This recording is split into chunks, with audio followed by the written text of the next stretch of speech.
In the DarkMind universe, reality is, well, it's not what you think. It's more like a program, something that can be hacked, totally broken, and even rewritten from scratch. So today, we're going to dive into 3 key stories from this universe. We'll look at how these worlds are built, how they shatter, and, maybe the most important part, who actually gets to pick up the pieces and rebuild. And that really brings us to the big question that hangs over all these stories, right? What happens when the rules of your world just start to break? I mean, what do you do when the very operating system of your universe hits a fatal error? When you start seeing these little glitches in the matrix, or you're plagued by chaotic visions, or you're stuck in a world that's so perfect it just feels unsettlingly wrong. Okay, so here's our game plan. First, we're going to talk about the glitch in the system, these really unstable foundations. Then, we'll look at the anchor of reality, what's holding it all together. After that, the weapon of doubt, and how these worlds get torn apart. Then comes the choice to rebuild. And finally, the new foundation that gets laid. All right, section 1. It all kicks off with this really terrifying idea that the world you know and trust, it's not nearly as solid as you think it is. You see this across the board. You've got Karen's insane, chaotic visions. You've got the witnesses who start seeing cracks in a world that's just too perfect. And then there's Akira, who finds out she's the one who broke reality in the first place. The message here is loud and clear. The foundation is shaky, and it is about to give way. So, if these realities are so incredibly fragile, you gotta wonder, what's stopping them from just dissolving into total chaos? Well, each world has something we can call an anchor, a core idea that gives it all some kind of structure. But, and this is a big but, there's always a twist.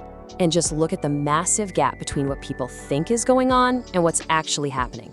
The people living in these worlds completely misunderstand the one thing that defines their entire existence. They see a wall and think, oh, that's protecting us. Nope, it's a prison. They feel a connection and think it's just a bond, a feeling. Wrong again, it's the entire operating system. And they're terrified of this warden who is, ironically, the only thing stopping their universe from completely falling apart. And this quote right here, it just shatters an entire worldview. Stina Kitka, "The wall is a cage." Just a few words, recorded by Kyron's father, and boom. The sanctuary they'd revered their whole lives was really just a prison. And the crazy part? They never even had a clue. It's the same deal with the Observer. This wasn't some evil, mustache-twirling jailer. It was just a function, a totally necessary focal point for consciousness. Think about it this way. Without an observer, reality is just this chaotic soup of infinite possibilities. The Observer was the thing that collapsed all of that down to one single, stable existence. So they weren't fighting some big bad villain. They had basically just kicked out a critical support pillar holding the whole roof up. Okay, so if these realities are built on beliefs, on ideas that are fundamentally misunderstood, how do you tear them down? Well, you don't bring in the big guns. You don't use bombs. You use ideas. The most powerful weapons in these stories aren't physical at all. They're all about ideology. And what you get is this total collision of worldviews. On one side, you have Chiron. He's the mystic. He works with visions, prophecy, destiny. He's all about the why. And on the other side, you've got Nick, the technician. He's all about data, recordings, cause and effect. He cares about the how. Nick isn't there to figure out what a prophecy means. He's there to take it apart, piece by piece, with cold, hard logic. And here's his method.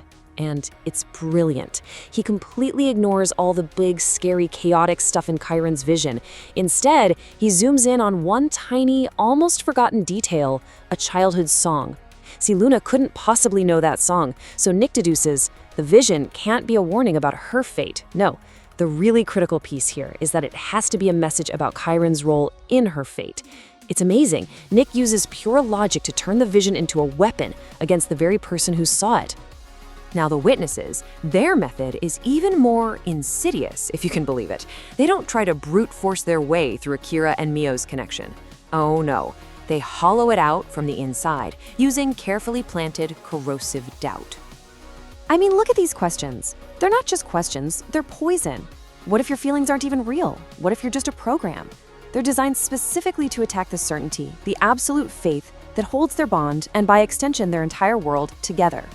By making Akira and Mio doubt the one thing they thought was real, their own feelings, The witnesses just dissolve the anchor of their reality, and they do it without firing a single shot.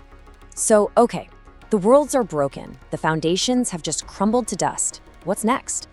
This right here is maybe the most important part of all these stories.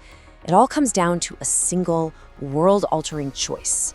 Think about Chiron. He's staring down this absolutely horrifying new reality. His whole life, he believed he was meant to be the savior.